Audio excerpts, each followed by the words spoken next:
শেষে এটা আমাদেরকে তখন বলা হয়েছিল পিএসসি হচ্ছে ওনাদের হচ্ছে একটা সংস্কার কমিশন গঠন করবে এবং হচ্ছে এটা নেতৃত্বে থাকবে হচ্ছে ফাউজুল কবির খান। আচ্ছা, ওই যে ক্লিপটা লাগানো তো হয়। আচ্ছা, ফাউজুল কবির স্যার ছিল, বাট আমাদের হচ্ছে এখনো পর্যন্ত পিএসসির সাথে পিএসসি আমাদের কোনো বিষয়ে আপডেট দেয়নি এখনো। এবং আমাদের হচ্ছে গতকালকে হচ্ছে আমাদের যে 7 দিনের যে আলটিমেটাম ছিল এটা গতকালকে শেষ হয়েছে।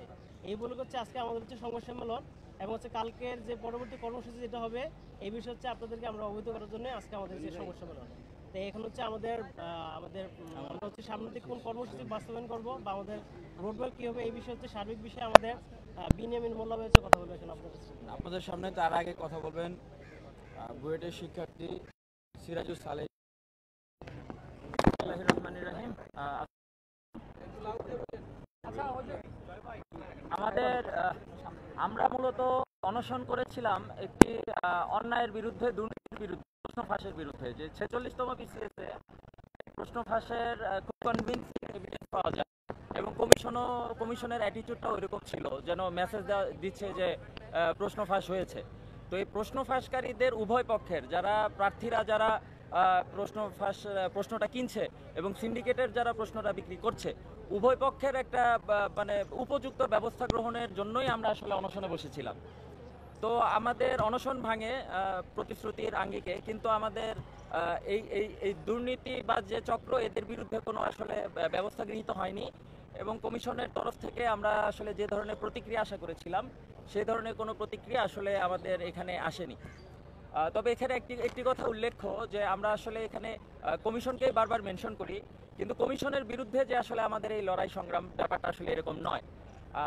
এখানে আসলে কিছু অদৃশ্য শক্তি বিদ্যমান। অদৃশ্য বলতে আমাদের লড়াইয়ে দুইটা সিন্ডিকেট ইনভলভ আছে। একটা হচ্ছে প্রশ্ন ফাঁসের সিন্ডিকেট, আর একটা হচ্ছে যে নন ক্যাডার বিধি যে সিন্ডিকেটটা ধ্বংস করেছে। এই দুইটা সিন্ডিকেটের বিরুদ্ধে বেসিক্যালি আমাদের হচ্ছে লড়াই। এছাড়াও আমলাতন্ত্রের দুষ্ট অংশ থাকে যেটা সবসময় সিস্টেমকে খুব সাফার করায়। তো কমিশন আসলে তাদের স্বাচ্ছন্দ্য অনুযায়ী কাজ করতে পারছে না। আমাদের মূলত সংগ্রামটা আসলে কমিশনকে ক্ষমতায়নে এবং আমাদের এই সংস্কার, 8 দফা সংস্কারের দাবি আদায়। তো আমাদের আগামীকালকে কর্মসূচি সম্বন্ধে বিনিয়ামিন মোল্লা ভাই বলবেন। তো আমি প্রিয় সাংবাদিক ভাইরা, শুরুতেই আপনাদেরকে ধন্যবাদ জ্ঞাপন করছি, আপনারা এসেছেন। আমাদের আজকের সংবাদ সম্মেলন আমরা 7 দিনের আলটিমেটাম দিয়েছিলাম। আলটিমেটামের পরে সার্বিক আপডেট এবং আগামীকালের কর্মসূচি ঘোষণা করা। অবগত আছেন আমাদের ভাইয়েরা এখানে যারা উপস্থিত আছেন, বিশেষ করে এখানে উপস্থিত ঢাকা বিশ্ববিদ্যালয়ের শিক্ষার্থী স্বজন,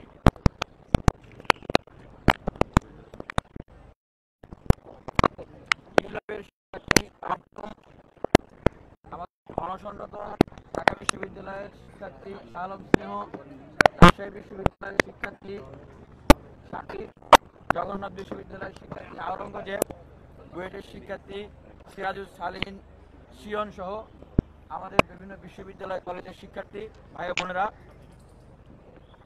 আমাদের সেই সময় অনশনরত অবস্থায় পিএসসির পক্ষ থেকে একজন মেম্বার এসেছিলেন, সচিব এসেছিলেন এবং একজন উপদেষ্টা উপস্থিত ছিলেন।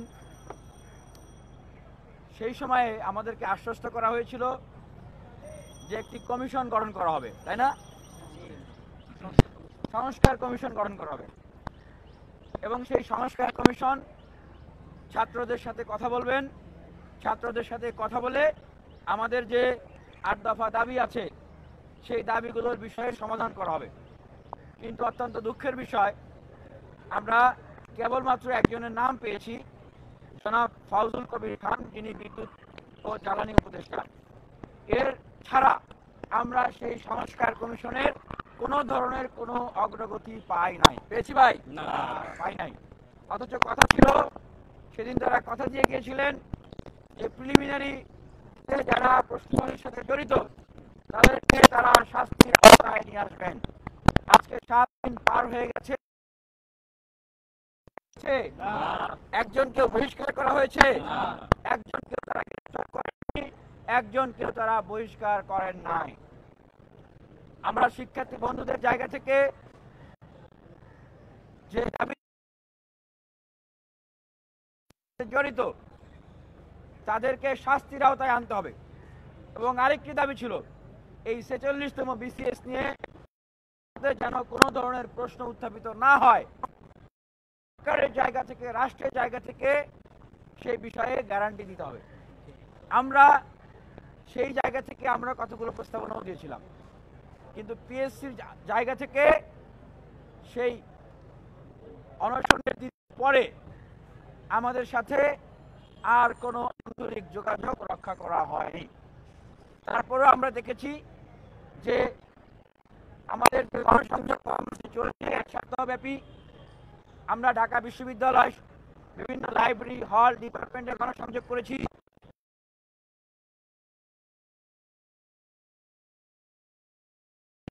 এর মাঝে আমরা দেখেছি যে পিএসসির জায়গা থেকে ৪৪তম বিসিএস এর ভাইভা রিশিডিউল দেওয়া হয়েছে। আমরা ৪৬তম বিসিএস এর ব্যাপারে যে সিদ্ধান্তের অপেক্ষায় রয়েছি, যারা অপরাধের সাথে জড়িত তাদেরকে শাস্তির আওতায় নিয়ে আসা এবং এই পরীক্ষার বিষয়ে ভবিষ্যতে প্রশ্ন না ওঠে সেই গ্যারান্টি দেওয়া, সেই বিষয়ে আমরা কিন্তু পিএসসির জায়গা থেকে বা সরকারের জায়গা থেকে আমরা কিন্তু কোনো ধরনের কোনো কার্যক্রম লক্ষ্য করছি না। শিক্ষার্থীদের জায়গা থেকে এই উদ্বেগ এবং উৎকণ্ঠা তৈরি হচ্ছে, সেই উদ্বেগ এবং উৎকণ্ঠার জায়গা আমরা আপনাদেরকে জানাচ্ছি।